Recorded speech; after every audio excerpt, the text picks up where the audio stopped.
dignitaries on the dais, my dear friends and colleagues. Actually, I doesn't know to speak a single word in Kannada, so kindly pardon me. From the dais itself, they had said like this more preferable language is good to speak in Malayalam. So hopefully, I will speak in Malayalam. DYFIയുടെ 12ാമത് സംസ്ഥാന സമ്മേളനം ഇന്ന് മംഗലാപുരത്ത് പതാക ഉയരുകയാണ്. സ്വാഭാവികമായി ശ്രദ്ധേയമായ പ്രഭാഷണങ്ങൾ ഉദ്ഘാടകൻ ബഹുമാന്യനായ വ്യക്തിത്വം ഉൾപ്പെടെയുള്ളവർ ഇതിനോടകം നിർവഹിച്ചു കഴിഞ്ഞു. സമയമെടുത്ത മറ്റൊരു പ്രഭാഷണത്തിന് അതുകൊണ്ട് തന്നെ നമ്മളുടെ സദസ്സിൽ പ്രസക്തിയില്ല. ഏവർക്കും അറിവുള്ളതുപോലെ DYFIയുടെ സമ്മേളനത്തിനായി നമ്മളിവിടെ ഒത്തുചേരുന്ന കാലയളവ് ഇവിടെ മുമ്പ് പ്രഭാഷണത്തിൽ സൂചിപ്പിച്ചതുപോലെ ഇന്ത്യ അതിൻ്റെ ചരിത്രത്തിലെ ഏറ്റവും വലിയ വെല്ലുവിളികളെ നേരിടുന്ന കാലമാണ്. ഇന്ത്യ എന്ന ആശയത്തിന് എത്ര കാലം ഭാവിയുണ്ട് എന്ന് ആശങ്കയോടുകൂടെ DYFI മാത്രമല്ല സെക്യുലറായി ചിന്തിക്കുന്ന മംഗലാപുരത്തെയും കർണാടകത്തിലെയും ഇന്ത്യയെമ്പാടുമുള്ള മുഴുവൻ മനുഷ്യന്മാരും ആശങ്കയോടുകൂടെ നോക്കുന്ന ഒരു കാലത്താണ് ഞാനും നിങ്ങളും ഒത്തുചേരുന്നത്. കുറച്ച് ആഴ്ചകൾക്ക് മാസങ്ങൾക്കുള്ളിൽ ഇന്ത്യ മറ്റൊരു പാർലമെന്റ് തെരഞ്ഞെടുപ്പിനെ നേരിടാൻ വേണ്ടി പോകുകയാണ്. 2024 പാർലമെന്റ് തെരഞ്ഞെടുപ്പിന് ചെറിയ ദിവസങ്ങൾ മാത്രമായിരിക്കാം നമ്മളുടെ മുമ്പിൽ അവശേഷിക്കുന്നത്. ഈ തെരഞ്ഞെടുപ്പിന്റെ കൂടെ അന്തരീക്ഷമുണ്ട് നമ്മളുടെ ഈ സമ്മേളനം.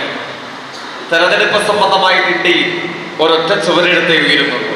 ആ ചുവരെഴുത്തെന്ന് പറയുന്നത് DYFIയെ സംബന്ധിച്ചിടത്തോളം മാത്രമല്ല, ഇന്ത്യയെമ്പാടും എൻ്റെ മതവിശ്വാസത്തിൻ്റെ പേരിൽ എൻ്റെ അരികിലിരിക്കുന്ന മനുഷ്യൻ കൊല്ലപ്പെടാൻ പാടില്ല എന്നാഗ്രഹിക്കുന്ന ഇന്ത്യയിലെ ശതകോടിക്കണക്കിന് വരുന്ന മനുഷ്യായുസ്സുകൾക്ക് മുമ്പിൽ ലളിതമായ ഒരു ചോദ്യം മാത്രമേ ഉയരുന്നുള്ളൂ. ആ ചോദ്യം എന്ന് പറയുന്നത്, വർഗീയത എന്ന് കേൾക്കുമ്പോൾ മുട്ടൊടിക്കാത്തവരാരാണ്? വർഗീയത എന്ന് കേൾക്കുമ്പോൾ ശിരസ് കുനിക്കാത്തവരാരാണ്? നട്ടല് വളയ്ക്കാത്തവരാരാണ്? വർഗീയതയ്ക്ക് മുമ്പിൽ മതനിരപേക്ഷ രാഷ്ട്രീയത്തെ ഉയർത്തിപ്പിടിക്കാൻ ഏതു രാഷ്ട്രീയത്തിലാണ്, ഏത് പേരിലാണ് നമ്മൾ പ്രതീക്ഷയർപ്പിക്കുക എന്ന ചോദ്യം മാത്രമേ ഉള്ളൂ.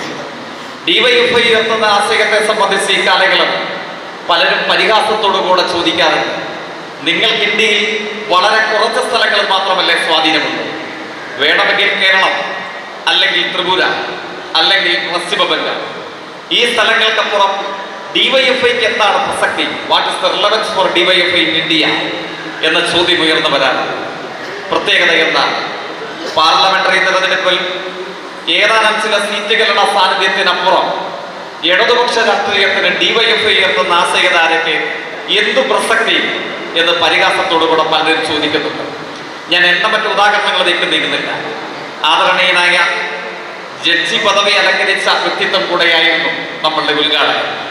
നമ്മളിവിടെ ഒത്തുചേരുന്നതിന് കുറച്ച് ദിവസങ്ങൾക്ക് പുറകിലാണ് ഇന്ത്യയുടെ സുപ്രീം കോടതി ചീഫ് ജസ്റ്റിസ് ഓഫ് ഇന്ത്യ ഉൾക്കൊള്ളുന്ന ഇന്ത്യയുടെ സർവ്വന്യായാധിപ സംഘം ഇലക്ട്രൽ ബോണ്ട് സംബന്ധിച്ച് ഒരു കേസ് പരിഗണിക്കുകയുണ്ടായി.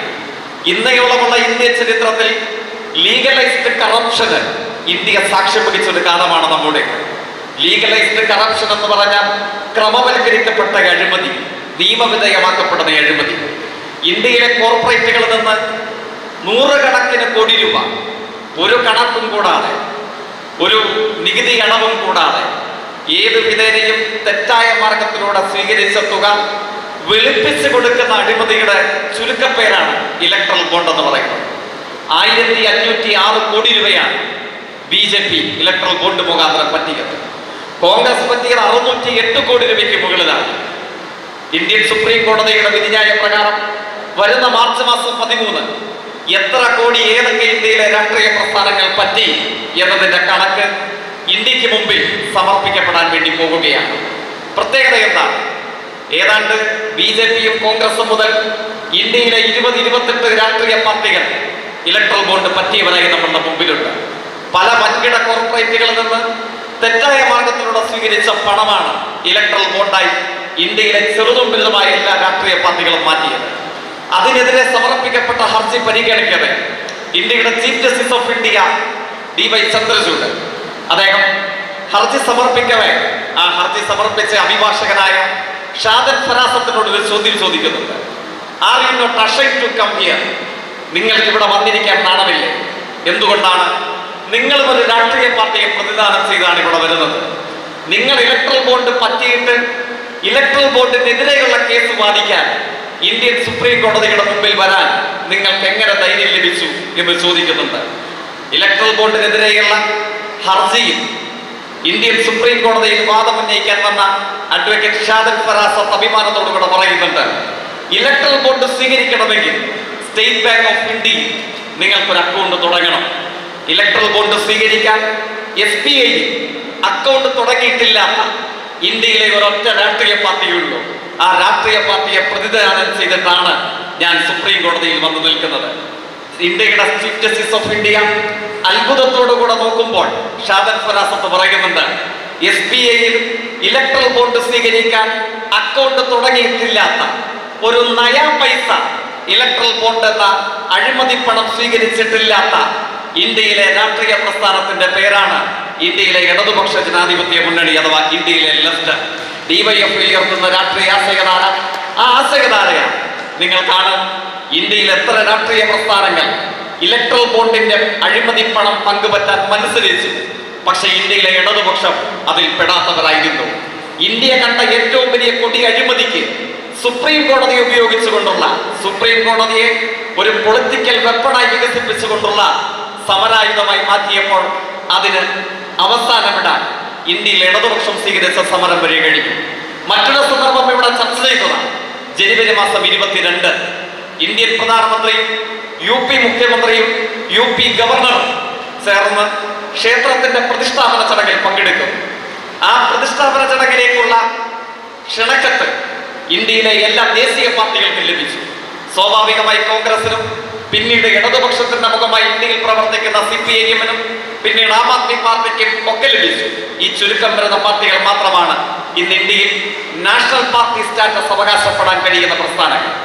കോൺഗ്രസിന് വലിയ ആശങ്കയായി എങ്ങനെയാണ് പോകില്ല എന്ന് പറയാൻ വേണ്ടി കഴിയുക. കർണാടകത്തിലെ മാത്രമല്ല, സമീപ സംസ്ഥാനങ്ങളിലെ കോൺഗ്രസ് നേതാക്കന്മാർ മത്സരിച്ചു. ഹിമാചൽ പ്രദേശിലെ കോൺഗ്രസ് മന്ത്രിസഭ അന്ന് പബ്ലിക് ഹോളിഡേയായി പ്രഖ്യാപിച്ചു. അത്ഭുതത്തോടുകൂടെ നമ്മൾ കാണേണ്ടത്, ഹിമാചൽ പ്രദേശിലെ കോൺഗ്രസിന്റെ നേതാവ്, അവിടുത്തെ ചീഫ് മിനിസ്റ്റർ, ഏതു ഹൈക്കമാൻഡ് പറഞ്ഞാലും ഞാൻ അതിൽ പങ്കെടുക്കുമെന്നുള്ളതായിരുന്നു അദ്ദേഹത്തിന്റെ പ്രതികരണം. മധ്യപ്രദേശിൽ നിന്നുള്ള കോൺഗ്രസിന്റെ നിയുക്ത മുഖ്യമന്ത്രിയായിരുന്നു കമൽനാഥ്. മധ്യപ്രദേശ് തെരഞ്ഞെടുപ്പിലേക്ക് നീങ്ങുന്നതിന്റെ തലേ ദിവസം ഇന്ത്യൻ എക്സ്പ്രസിൽ പ്രസിദ്ധീകരിക്കപ്പെട്ട കമൽനാഥിന്റെ ഇന്റർവ്യൂ ഉണ്ട്. ആ ഇന്റർവ്യൂവിന്റെ തലവാചകം നമ്മൾ മറക്കാൻ പാടില്ല. Rajiv open locks at Babri, let's not forget history എന്നുള്ളതായിരുന്നു. ലളിതമായി പറഞ്ഞാൽ, പള്ളി പൊളിക്കാൻ താഴ് തുറന്നു നൽകിയത് ഞങ്ങളുടെ നേതാവായ രാജീവാണ്. നീയൊന്നും ആ ചരിത്രം മറക്കാൻ പാടില്ല. ഇത് പറഞ്ഞതാരാണ്? നമ്മൾ അത്ഭുതത്തോടു കൂടെ കാണും. ഒരു ആരാധനാലയം തകർക്കുക, അതൊരു ക്ഷേത്രമാകട്ടെ, അതൊരു മോസ്ക് ആവട്ടെ, അതൊരു ചർച്ച ആവട്ടെ, ഒരു ആരാധനാലയം തകർക്കുക എന്ന് പറയുന്നത് ഇന്ത്യയിലും മംഗലാപുരത്തും കർണാടകയിലും ലോകത്തെവിടെയും ഒരു തീവ്രവാദികളെ മാത്രം പണിയാണ്. നമുക്കറിയാം, ഇപ്പോഴിവിടെ സൂചിപ്പിച്ചു ഉദ്ഘാടകൻ സംസാരിക്കവേ ഡ്യൂറിംഗ് ഹിസ് ഇനാഗുറൽ സ്പീച്ച് അദ്ദേഹം പറഞ്ഞു, ടെററിസത്തെ സംബന്ധിച്ചും കമ്മ്യൂണിസത്തെ സംബന്ധിച്ചും പറഞ്ഞു. ലോകത്തെവിടെയെങ്കിലും തീവ്രവാദ പ്രവർത്തനം സംഭവിക്കുമ്പോൾ നമുക്ക് കാണാൻ വേണ്ടി കഴിയും, ജെയ്ഷെ മുഹമ്മദ്, അൽ ഖ്വയ്ദ, ലഷ്കർ ഇ തോയ്ബ ഇവരൊക്കെ പിതൃത്വം ഏറ്റെടുക്കാറുണ്ട്. എന്താണ്? ഇന്ത്യയിൽ ഒരു ആരാധനാലയത്തെ തകർത്ത് അതിന്റെ പിതൃത്വം ഏറ്റെടുക്കാൻ നമ്മളിവിടെ ഒത്തുചേരുന്ന കാലയളവിൽ ഇന്ത്യയിൽ കോൺഗ്രസും BJP-യും മത്സരിക്കുകയാണ്. ഇന്ത്യൻ ഹിന്ദി ഹൃദയഭൂമിയുടെ പ്രതീകമായ മധ്യപ്രദേശ് പോളിംഗ് ബൂത്തിലേക്ക് നീങ്ങുന്നതിന് തലേ ദിവസം മധ്യപ്രദേശിലെ കോൺഗ്രസിന്റെ നേതാവാണ് പറയുന്നത്, Rajiv open locks at Babri, let's not forget history എന്നുള്ളത്. BJP-യും കോൺഗ്രസും മത്സരിക്കുന്നു. ആരാധനാലയം തകർത്തതിന്റെ നേരവകാശികൾ ഞങ്ങളാണ് എന്ന് പറയാം.